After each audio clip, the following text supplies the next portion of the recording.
and I say this in a humble way, but the more you know, the more you find out you don't know, and keeping it ultra, ultra, ultra simple is usually the way to go. Okay, if you hear something and you're like, oh, it's too good to be true, you need to be asking more questions around something like that. Retirement isn't the end of the journey. It's where your next chapter begins. Welcome to the Big Money Retirement Podcast. All right, welcome to episode 38 of the Big Money Retirement Podcast. My name is Johnathan Burgess. So I'm going to be your host today. I'm the owner and founder of Big Money Retirement, and we're so happy to have you here today. So we got a good one today. This one's a little juicy, a little spicy. We're going to be talking about scams. And, you know, in a world today that craves convenience more than ever, I think that scams are one of the biggest things that, you know, people are going towards. Oh, I can make, 4% more on a banknote or private money lending than going out and putting money into a CD or an insurance product or whatever it may be. And the thing is, all these institutionalized products, they have contracts. And so a lot of people have actually ran into scams before, and we deal with it every day in this industry. Somebody who got burnt, and the bad news is for us, and we run into it a lot here, is, you could have somebody with $3 million that got burned out of $30,000 one time on an investment they shouldn't have made. Okay. All the signs said you shouldn't have put money with this person. You did it anyway, and then it keeps you from making a good decision in the future. So I wanted to talk about, doing research, making sure that you're doing your due diligence as you're thinking about making an investment with a company, an advisor, and really just, today it's the technology and everything that's out there. Like I said, the world is craving convenience, and the next generation, I think, is going to have more trouble than maybe they even know with ethics for the sheer, it's so funny. Now I'm a dad. So yeah, 2.5-year-old in my house. And I was having this conversation with him, or not with him. He and I do talk. Okay. I talk to him like he's a grown man, which you should, right? He's 2.5. He'll learn. But, I was thinking about this the other day. I was like, I think I'm probably going to have a conversation at some point with him about AI and everything that's going on in the world. I think that, and it's so sad that some of the men that are growing up in this society may have the option to choose between a God-fearing woman or a robot. I think we're probably 20, 30 years out from, the male population at large being able to just have a female robot in their home that cooks and cleans and, says yes to everything they ask and compliments them all day, every day. But it's not a real person. And that is the scariest thing in the world to me. And that is like pure evil. And the fact that I'm very optimistic about what's happening in the world and the stock market and everything there. But I just think that the world is going to it's going to be extremely convenient to do anything in the future, which is great for the economy and really bad for ethics. And so you think about the generation that, if you're listening to this, you're probably 50 or older. You didn't have to worry about a robot wife in your house. You had to worry about your teenage friend giving you some magazines. It's just baffling what access has done to this world. And, it from an economic standpoint, it's extremely exciting. From a value standpoint, it is very scary. And whenever I talk about scams today, one of the interesting projects that I've been working on is, so my grandfather, who was a pastor and a missionary all the way to age 95, and my aunt found a lot of his sermons. And so I sent them off to a company called, I think, Ever Present. And I think I get them back in a couple of days, but they took it and they transcribed, all these sermons, like hundreds of hours of sermons of him talking. And I'm putting them into an AI model. And I'm like, hey, if you were my grandfather, give me advice on this subject. And he was like, holiness Pentecostal background pastor. So like a hard, come up to the altar now or you're going to hell type pastor, which is good in a lot of ways because you'd almost rather grow up with that versus someone who is extremely loose. But I have all of those and I'm putting them into an AI model. So it's awesome what AI can accomplish on the positive standpoint. It's absolutely scary what could happen in the future from a negative standpoint. And I just think it will become, it'll be more normal in the future. And I think informing our audience about scams is like more important than ever because you can learn from other people's mistakes. I don't know. I think it's George Bush says, "Fool me once, shame on you. Fool me twice, shame on me. Fool me twice, you won't get to fool me again." Like I love George Bush anyway. He was just a good Texan. So, us South Carolina folks can say that about him.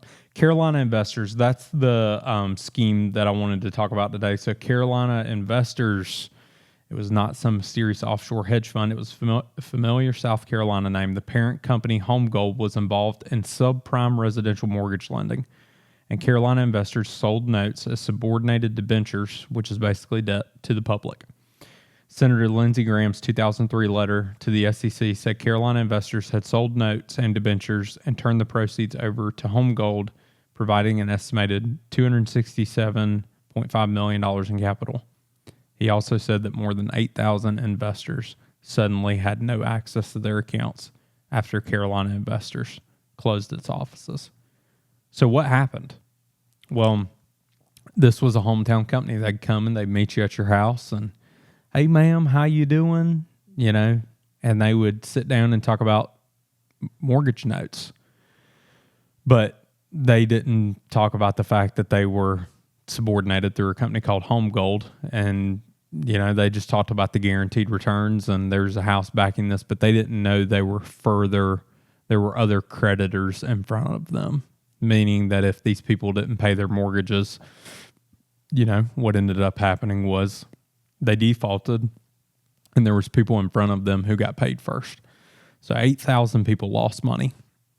There was actually a guy in my hometown, I believe, that lost over $1 million. And that's, you think about the sacrifices and things that go into that, and you hear note and you're like, oh, that's safe. And at the end of the day, people lost money. So anytime you have somebody telling you like, hey, this is a safe account, it's so funny because there's all these spectrums, and I like to call where we live the Goldilocks zone, and I almost had to go in and really re-engineer what a retirement planning firm should look like whenever I created the firm. It's just because you hear of the ultra negative, illegitimate, which is like Carolina Investors. And then you think of the very reputable, low ethics approach. So you could have somebody who knows they are selling you something that's totally false. You're going to lose money.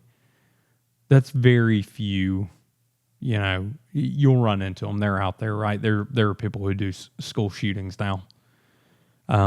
Those people exist. They want to take your money. There's not that many of them, but they do exist. So you have people who have been burned by them. You have people who have been burned by the very reputable low ethics, churning mutual funds, selling products that pay high commissions off suitability, sending that money back to cash to a custodian, turning around, buying another high commission product, sending it back to cash. All the meanwhile, the client is losing money. Okay. And then even a little bit closer to the Goldilocks zone, still not where they need to be, just selling mutual funds in general, and getting commission off of these mutual funds, things of that nature. You have the people who have been burned by those folks or not done their due diligence on an investment and blindly investing money for people. A doer thinker. Okay. You want to work with a thinker doer. You have thinker doer, watcher drainer. We coach our team on this, but a doer thinker is somebody who they want to get stuff done fast and they're a reckless doer. They can leave kind of a path of destruction. They look like they're getting a lot of stuff done, but in reality, they're just creating a path of destruction. You want to make sure you work with a thinker doer. You do not want a doer thinker as an investment advisor. Hey, you should buy this. Does no research on it. Like, bad advisor. So those people, you've got people that have been burned by those folks. And then you get a little bit more inside range, you know, and you can start to find the advisor that is, you know, there to in the Goldilocks zone. Like, they are like, my job is to make you money. If you make more money, I make more money. I'm charging you a fee. If anything is used from a commission base, we are disclosing that to you. Like, there is this Goldilocks zone that exists, and it scares the crap out of me every time which I've been out of taking new clients for a while now, but back whenever I would take new clients, I mean, you look at all these folks and we see people here. You know, I had one lady, she was on WhatsApp, okay, 67. I mean, smart lady, like watches Jim Cramer every day on CNBC, gets on WhatsApp, joins a trading group, buys a stock that was meant to go down because it was a penny stock and there were obviously short sellers in that position. If you don't know what a short seller is, it's somebody that makes money if the stock goes down. She put in her entire IRA, $100,000. And she had other money in other brokerage accounts. So this was one of her smaller accounts, but she took $100,000, put it in there, bang. That stock went to pennies. I think it was around $10. It went to like 20 cents. Lost basically all of her money in that particular position. WhatsApp, people looked kind of reputable online, paid a subscription fee to get into it, and lost money in a way that you wouldn't even think. Like, it's just so... The financial system is beyond anything that... It's so funny. You know, as I've been an advisor, the more... And I say this in a humble way, but the more you know, the more you find out you don't know. And keeping it ultra simple is usually the way to go. Okay, if you hear something and you're like, oh, it's too good to be true, you need to be asking more questions around something like that. But anyway, lost money doing that. And then you also have people who have come to me on the other side of the spectrum where they've had an advisor who, kind of what I was talking about, now this particular advisor would buy annuities, put them into cash, back into the brokerage account of the client, buy another annuity, put it into cash, and never reported that it was an annuity exchange. You can do an annuity exchange. You can exchange one annuity to another for a higher interest rate. That's called refinancing. But you have to legally disclose that annuity to annuity, and then that's how, you know, they both insurance companies approve the transaction, or the receiving insurance company approves the transaction. But this guy was going annuity, cash, annuity, cash, annuity, and basically just churning the money. And this is a firm that's, you know, they're local, and the owner just got in some criminal trouble for nothing to do with that particular practice. And the thing is, the regulators, and I found this out after we had Tom come on the thing because he was a regulator. He said, Johnathan, the regulators are always 2 to 3 steps behind the actual activity. Like, they catch it after. You go through an audit, and like, so it's really on the consumer to know, which is sad. Because most of you, you know, you're listening to this and you may be a electrician, an engineer, a nurse, and, you know, our engineering clients, even I've had them come in and they've ran into some of these things before, but the outliers have kept a lot of people from going to that Goldilocks zone where you find an advisor who, when you make more money, they make more money, and they're using simple investments. And because of these outliers, it can actually keep clients from going into that Goldilocks zone. So Carolina Investors was an example of that. It's one that we deal with a lot here. You know, we always hear, you know, what about Carolina Gold? Or they were actually not called Carolina Gold. They were Carolina Investors, and they ran their subordinated mortgages through Home Gold. And then let's see, The other one was Ronnie Gene Wilson, Atlantic Bullion and Coin. So this was a guy in Easley, South Carolina again. So I think that's probably why a lot of people, think about Carolina Gold is because Carolina Investors and like the two kind of happen somewhat close to each other. So this was 800 investors. He defrauded and confessed in 2012, and he had to pay $57 million to 798 victims. And it was a Ponzi scheme. So basically the money that was coming in, what he was sending back as returns on these gold investments was basically other investors' money. And so eventually what happens, well, with his spending and the Ponzi scheme sending money back out, if it's not actually making money, eventually it comes to a close. So, why am I talking about scams? Don't get scammed. I mean, there are so many tools that exist out there today, like FINRA broker check. Okay, you can get around simple things like this by using big names. Like our custodian, we use Charles Schwab, but using somebody like Charles Schwab, a reputable custodian, looking at an advisor's ADV, have they gotten in trouble in the past?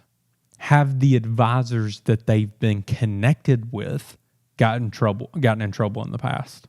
That's another good. I mean, look, ChatGPT, everybody should go on their phone and just, voice note ChatGPT. Tell me if this advisor's ever been connected with anything that has to do firm related or individual related, and then just ask them the question in person whenever you see them. If you think, for a lot of you, that should just be a turnoff that you're like, oh, done. Like, not going to listen to that person. He had to pay, $300,000-$400,000 in fines for something that he did. Like, that's a indicator that you would not want to work with that individual. But FINRA broker check is one tool. The other tool that you can use is sourcing the investment. So who are we going to use? Are we going to use Charles Schwab? Or are we going to use Vanguard? Are we going to use Fidelity? Like those big names, like Charles Schwab's not out there to get one over on you, right? And local advisors that use a custodian like Charles Schwab, right? Like you're already running into a reputable area, but even with that, they're, like I said, the product churning that could be happening.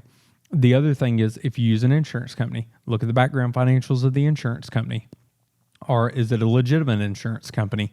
So, you need to make sure you do your research as a consumer, and this is the gold test. I love one way that, and this is kind of the last checkbox, because a lot of people, they just go on emotion and they're just like, oh, I inherently trust this individual. My last one is if I left my money and my kids or my money and my family with someone and I came back a year later, would it be better or worse than what it was whenever I made it there? Or whenever I gave it to them. So, that's how I pick if I'm going to work with somebody. Like whenever I think about partnering with a vendor, or like in an intimate partnership, not like a, they're going to do our mail. I don't know. They're going to do our printed materials. I'm not thinking about that person having access to my family or my money for a year. But if I'm hiring someone who's going to build my home, can I trust them with my family and my money for a year? If I'm hiring my doctor, can I trust them with my family and my money for a year? My pastor, can I trust them with my family and my money for a year? My financial advisor, you're already giving them your money. So you need to check the family box too. And that's what I'm going to leave you with today. Don't let a bad decision keep you from making a good one, but make sure you do your daggone research. There are people out there that do want to get one over on you. And so you need to make sure, as a smart person, you're listening to this right now. If you have the time to listen to this and you listen to this to completion, that is the amount of time that it would take you to do due diligence on a firm before you make an investment. So make sure you take care of yourself. Have a great retirement. And I want to thank you for listening. Always have a white belt mentality. Learn as much as you can. Teach the others around you. Learn with the intent to teach. Teach your family and the people that are coming up behind you how to be smart with their money so that they can impact the generations that you will never meet. Let's go. We'll see you on episode 39.